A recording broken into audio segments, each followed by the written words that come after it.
أساس نمشي ننصر يعني الشعب الليبي. ووقتها كانت فما جمعيات تخدم على الحدود الليبية التونسية وفيها أشخاص متكفلين بتدخيل يعني المقاتلين الليبي.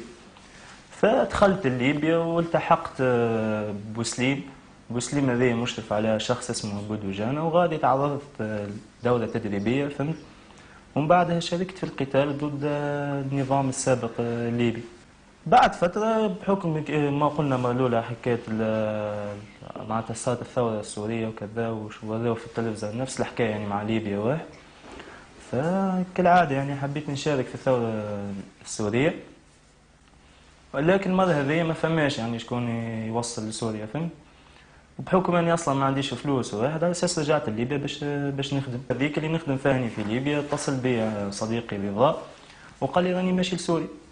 فقلت له نمشي معك فهمت. جاني الغادي على ليبيا هو وزوز وحيد اخرين، واحد اسمه سامي واحد اسمه وليد. ومن بعدها مشينا لتركيا. في تركيا عنده رقم لشخص اسمه ابو احمد، هذا اللي مش تكفل لنا يعني بتدخيلنا لسوريا. اتصلنا بالشخص هذا اسمه ابو احمد، عنده علاقه بشخص اسمه ابو طلحه فهمت. ابو طلحه ذا عنده مجموعه جهاديه فهمت في سوريا، عنده علاقه بتنظيم القاعده. وهو قال لنا هبطوا لمدينه انطاكيا. كي هبطنا لمدينه انطاكيا عاودنا اتصلنا به، قلنا له رانا وصلنا وكذا. قال لهم باش نعطيكم رقم نتاع مهرب اسمه ابو علي، وهذا اللي مش تكفل بتدخيلكم. هزنا ودخلنا على سقينا يعني شقينا جبل ما بين سوريا وتركيا فهمت. وتعدينا لسوريا. كي دخلنا لسوريا سلمنا المهرب اخر ما نعرفش اسمه، عنده شاحنه صغيره فهمت. هزنا في الشاحنه هذيك ووصلنا لمدينه اللاذقيه. كي وصلنا لمدينه اللاذقيه كالعاده عاود سلمنا المهرب اخر، لكن هذا عنده سياره رماديه فهمت سياحيه. هزنا نحن الاربعه ومن بعد وصلنا لهذا ابو احمد. هو على اساس ابو احمد ذا مش يوصلنا يا اما لذا ابو طلحه ولا مش يهزنا للجيش الحر فهمت هكا. فقال لنا راكم باش تمشيو لمدينه ادلب على اساس غادي مشاكل واحده فهمت.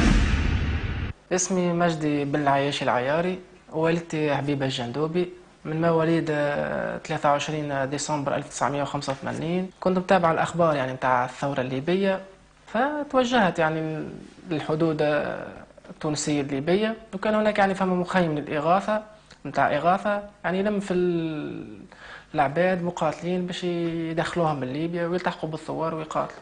فكنت أنا من بين العباد هذوما يعني. دخلونا ليبيا، هزونا المعسكر بوسليم. المسؤول متاعو أبو دجانة. أبو دجانة ذا يعني أمير تنظيم القاعدة.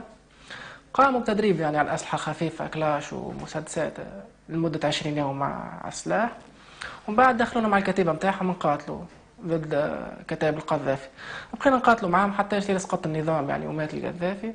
وعاودت رجعت لتونس كما دخلت يعني لليبيا، عاودت رجعت لتونس بنفس الطريقة يعني.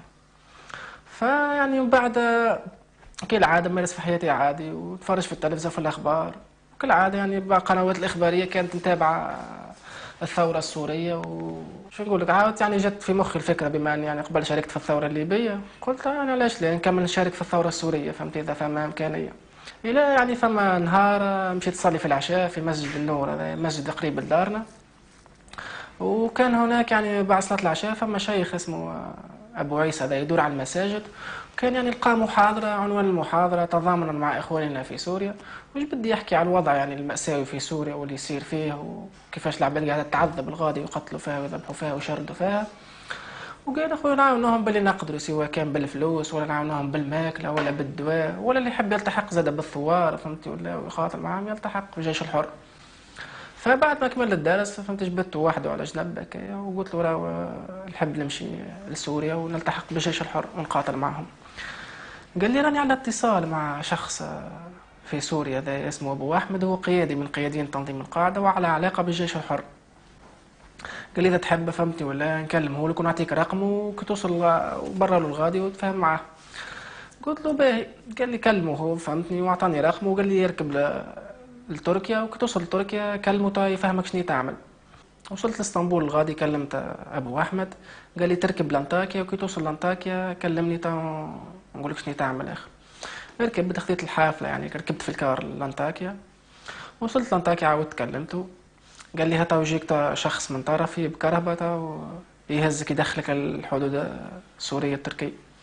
بقيت عطاني مكان فهمتي ولا استنى فيه، بقيت استنى فيه الغادي شخص، جات الكهرباء طلعت فيها وصلني للحدود السورية التركية، ومن بعد زاد سلمني جوز أشخاص أخرين دخلوني لسوريا عن طريق جبلية بطريقة غير مشروعة، حارق يعني.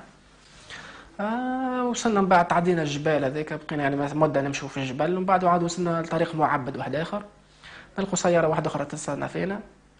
طلعت في الكرهبة هذيك، هزني شخص واحد آخر في الكرهبة هذيك تتبع زاد أبو أحمد، ودخلنا للاذقية. هزني للاذقية، حطني في دار تابعتهم.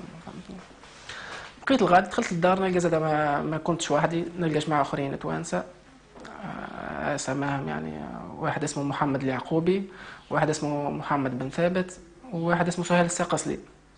لقى من الغد زاد هما توانسة وجاو باش يلتحقوا بجيش الحر. من بعد جانا أبو أحمد سلم علينا وفرح بينا، وسألنا يعني إذا كنا متدربين قبل على السلاح ولا لا. أنا عن نفسي يعني أخبرته إني شاركت بالثورة الليبية قبل، واللي عندي خبرة بالسلاح وكذا.